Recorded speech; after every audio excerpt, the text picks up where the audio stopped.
Hi guys, welcome back to my channel. So today I am going to be cooking some pot roast and I wanted to share my recipe with you guys. So let me show you guys what we're going to need for this recipe. Now before I start my recipe, I just want to say that I am not a chef, so this is the way I make my pot roast and I wanted to share it with you. There are many ways to do pot roast and there's some things here that you don't like, then you can omit them. So with the weather changing and it being nice and cool now, pot roast is more of like a comfort food for us. So today I decided, you know what, it's a pot roast kind of day. So anyways, let's get started with this pot roast recipe. So side note, I don't measure anything. So for this recipe, I'm gonna measure some stuff and give you guys an approximation of how what I use and how much I use of it. So you can tweak this to however you want and how you want to flavor yours, entirely up to you. So I have my measuring spoons out and my measuring cups, and we'll just measure as we go along. All right, now let's start this pot roast recipe. So let's begin with our ingredients. So this is what we're going to be using for our pot roast. I have a 4-pound chuck roast here, and I'm also going to be using 1/4 cup of flour, and I do have some tomato paste, and we will be using about 1 tablespoon to 2 tablespoons of tomato paste. I have 4 celery sticks, 4 potatoes. You can use whatever potato you want. I do have a full onion, and this is a sweet onion. And then I have 4 cloves of garlic, and they're medium size. This one is a little baby one, so it's about 3½. I have 3 fresh bay leaves here. I have 2 sprigs of rosemary, and I have 3 sprigs of thyme. We are going to be using some wine. I have this Cabernet Sauvignon, and we're going to use some salt, some onion powder, some fresh cracked pepper, some olive oil, some beef broth, some mushrooms, carrots. You're also going to need some butcher twine. And I have my measuring cups and my measuring spoons here, so I can measure out everything for you guys. Okay, so let's begin.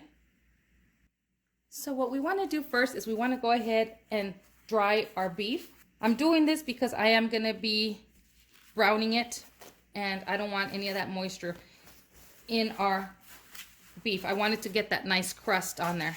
So once you've dried your beef, we're going to go ahead and season our meat. So I am going to use I'm going to use a teaspoon first to see how much of salt. And then I'm just going to go ahead and add it to my beef here. You can also season your flour if you'd like. Okay.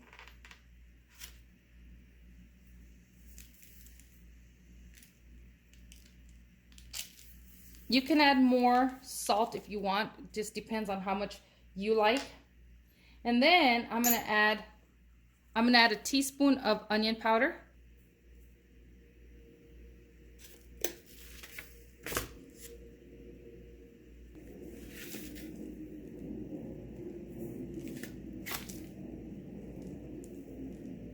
And I'm gonna use fresh ground pepper, and I'm gonna be doing about the same, a teaspoon or more. Depends on how you want to flavor yours and how much you want on yours. Okay, so I've already seasoned my beef, and so now what I'm going to do is I have, again, this 1/4 cup of flour. If you prefer to season your flour, you can do that and then dredge your meat on there. But I'm just going to put my beef right in here, right in my flour here.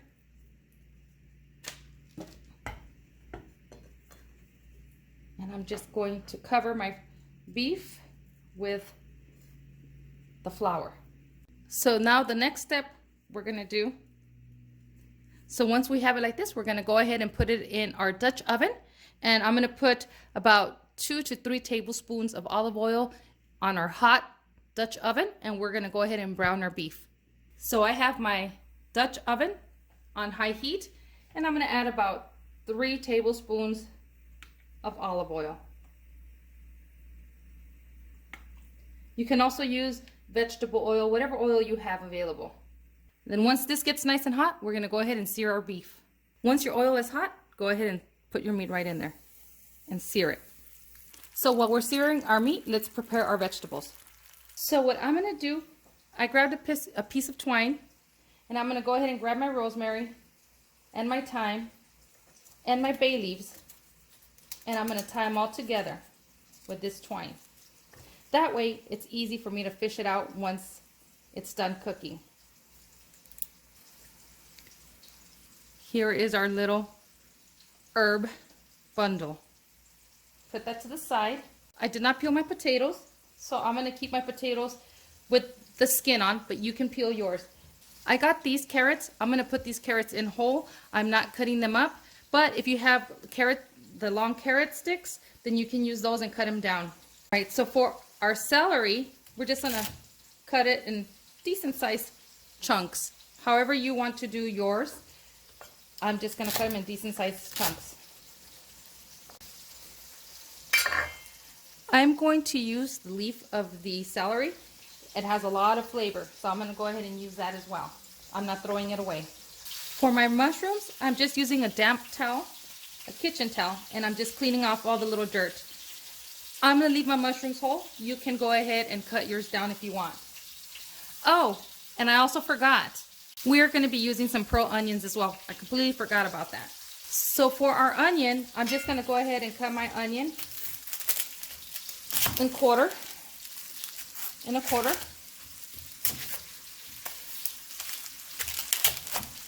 For our garlic, we're just gonna go ahead and slam our garlic like this.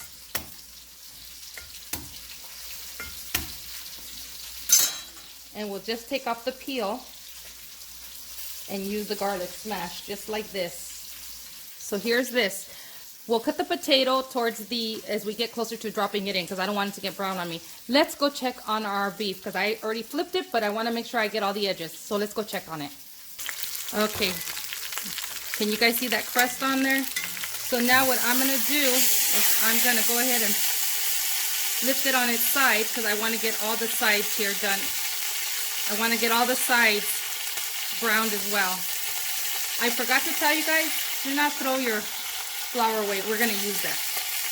Look at how beautiful our crust is looking. Beautiful. Okay, we're going to go ahead and take our beef out. So we're going to lower our heat now. I lowered my heat to a medium. And then we're going to go ahead and we should have enough oil in here. But if you don't have a lot of oil, add a little more oil. And I'm going to toss in my quarter of an onion to saute it.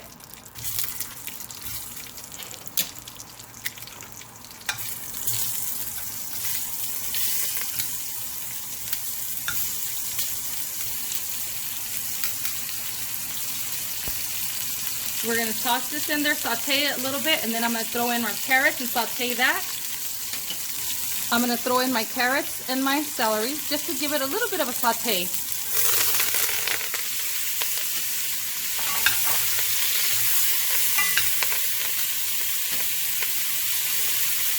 I'm going to also throw in my garlic.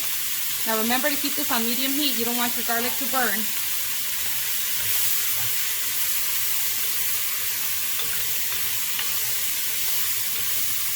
After 2 minutes of sauteing, go ahead and take out your veggies and put them to the side. If you need to add a little bit of oil, add a little bit of oil. Throw in the remainder of your flour and saute that flour. You want to just brown it just a little bit to get that flour taste off of there. And I need to add more oil.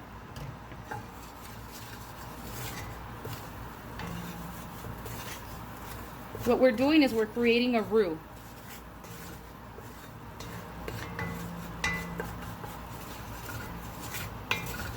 And if it dries up on you too much, add a little more oil. Now the next step, be very careful. I am going to put a cup of red wine in here.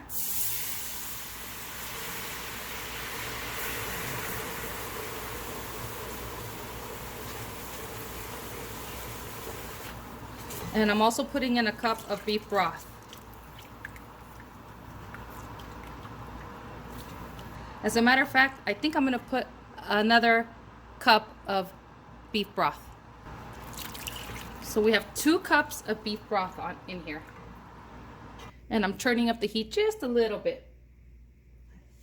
I have put it on pretty low, so you want it to be in medium heat. So I forgot one step, you guys. I was gonna add the tomato paste while I was doing my roux, but I'm gonna go ahead and add it in now. So basically what you want is about 1 tablespoon to 2 tablespoons of tomato paste.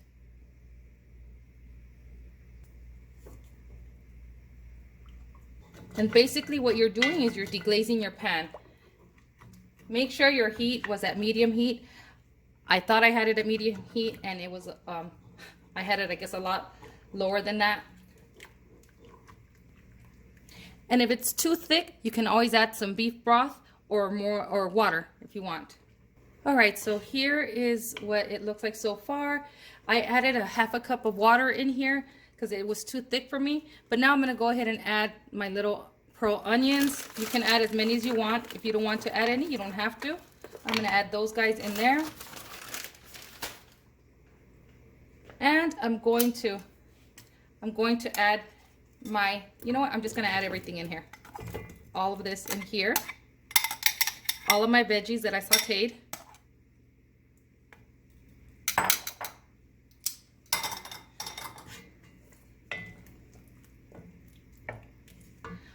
Now we can go ahead and cut our potatoes and throw them in here. I just cut my potatoes in half and then in half. And I left them like this, kind of big, because I do want them to cook and not fall apart. Because this is going to be in the oven for about 2 to 3 hours, depending on how much of the beef you have. I have 4 pounds. So I'm going to say about almost 3 hours too. I'm going to say about 3 hours or until it's tender. Okay, so there's our potatoes. I'm going to go ahead and add our little herb bundle right in here as well. Stick that right in there. Okay. And if you didn't want to add wine to yours, you can just use beef broth or water. And now we're going to add our mushrooms in there. Oh, and I forgot to tell you guys, I ended up using 3 potatoes. And now I'm going to go ahead and turn this off. I'm going to go ahead and put my beef back in here, right on top. And if you have any juices that collected in your plate, just go ahead and put them right in here. Now you can go ahead and season your beef gravy before you put your meat in there if you wanted to season it some more. But I'm going to wait until it's done. So it's your preference on how much seasoning you want to add to yours. When I do my pot roast, I use whatever I have at hand, and sometimes I don't have all these ingredients, so I just, you know, tweak it here and there. So today I have all my ingredients that I like to use in my pot roast, but you can omit anything that you don't like. So we're gonna go ahead and cover this guy up. There's our oven. We're gonna go ahead and put this in a 350 degrees oven for about an hour. And then after an hour, I'm gonna turn it down to 275, and it'll be in there for another couple hours until it's tender. So I'm gonna put this into the oven.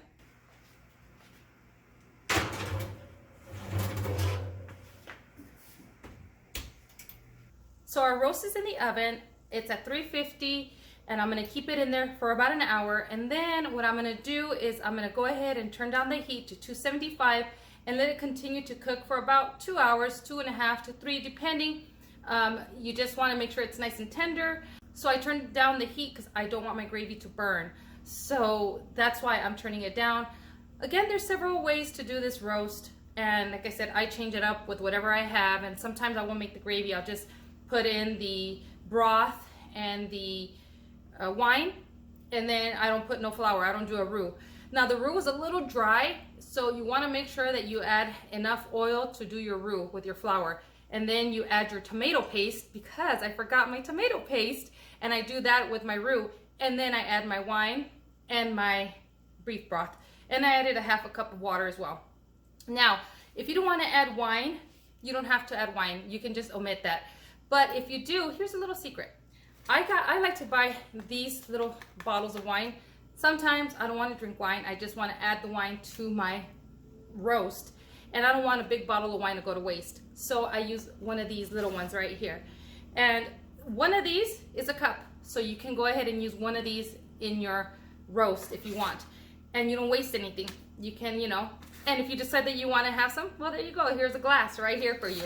So anyways, that's a little secret, little tip there that I like to use. So I like to also use them in white, the white wine ones, when I do some like pasta or just, you know, these are just good for that, perfect size. So anyways, now I'm just gonna go ahead and let it finish cooking, and then I'm gonna show you guys what it looks like when it is all done. Oh, the other thing, I didn't add a lot of spice to mine. I didn't add a lot of salt or anything like that, but you can. I'm trying to watch my sodium intake, and so I can't add a lot of spice, and I like to put a lot of flavor into my food, but I gotta cut back on some of that. But you can always add a tablespoon or however much of your seasonings that you wanna add to yours. And if you don't wanna add onion powder, you can omit the onion powder. There's things that you can omit out of here if you don't like what I'm using, or you can add things to it too. You can add more stuff. You can add some squash to it too, if you want to do something like that, or tomatoes. So anyways, I'm gonna go ahead and let it finish cooking, and then I'm gonna show you guys what it looks like once it's done.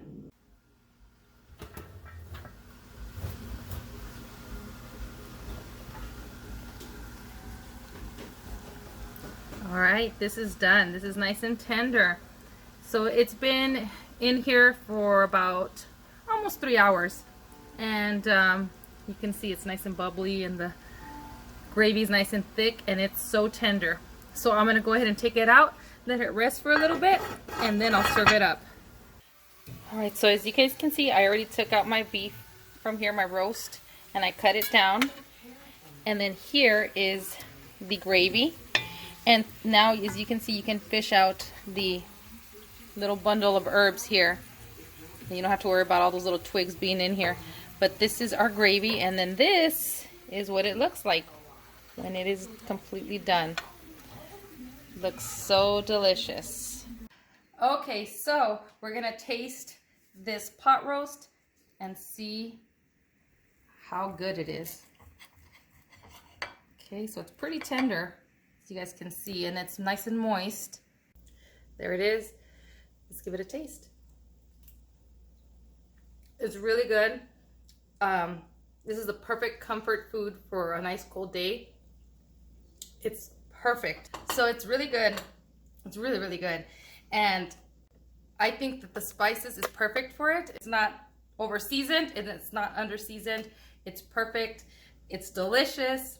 Great comfort food. Now I feel like snuggling up and watching some Hallmark Christmas movies. So anyways, I hope you guys give this recipe a try. It's really simple. I really suggest that you guys sear your meat because it locks in all those juices. It's so good. So I hope you guys give this recipe a try, and I hope you guys enjoy this recipe, and I'll see you guys in the next video. Bye.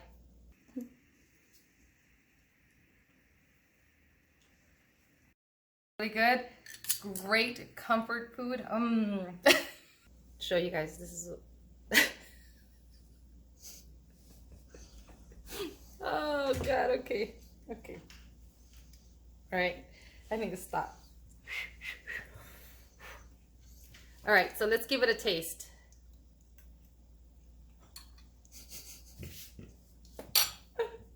Oh my god. Okay. It's perfect. I don't know what else to say. And I hope you guys give it a try.